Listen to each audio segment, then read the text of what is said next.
Okay, welcome back to our channel, and thank you for tuning in, and subscribers, thank you for showing us so much support. Today we're going to be washing, blow drying, and flat ironing, and also trimming her hair today. So we're starting off with shampooing with Selsun Blue natural shampoo, and there was a lot of buildup, so we are using shampoo brushes to really get into that scalp. And then we'll be using a moisturizing shampoo afterward by Design Essentials. And then we'll do an ApHogee two-step treatment. So sit back and relax and enjoy.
In her hair, I'm going to show you how we clean out our hair tools.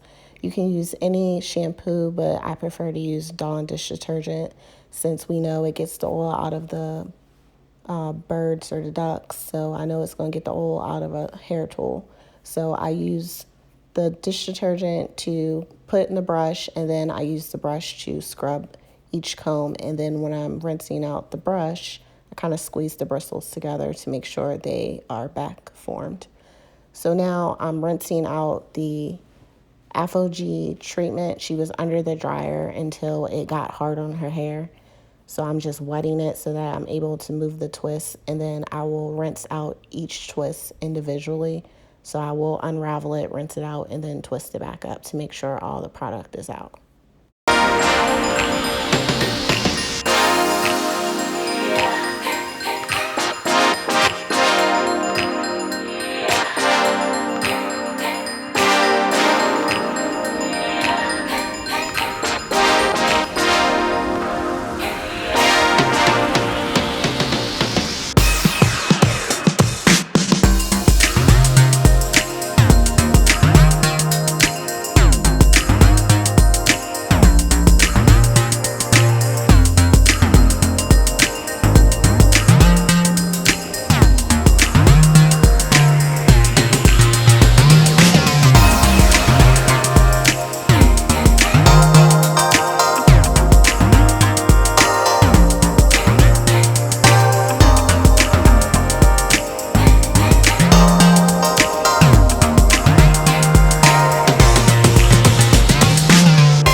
everything gets rinsed out, we're gonna go ahead and start off with blow drying.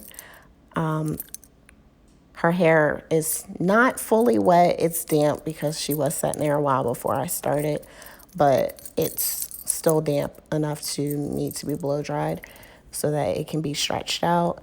And I just continue with those 4 sections of twists, and I take down 1 twist at a time in order to do the blow drying. And I'll start off with the Paul Mitchell Super Skinny Serum, and then I'll follow up with the Chi Protective Spray, because the other spray I had there, it was like L'Oreal Volumizer Heat Protectant. It wasn't really working on her hair, so I stopped using it. But I'll do the Revlon paddle brush, and then I'll go back through again with the Revlon round brush to fully blow out her hair.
Try to grab those little baby pieces that the flat iron wasn't able to fully get to make straight, And she doesn't have that many. It's just very little pieces that were being stubborn that I'm going around the perimeter to get to straighten those. And then once I'm done that, I will go ahead and start trimming her hair.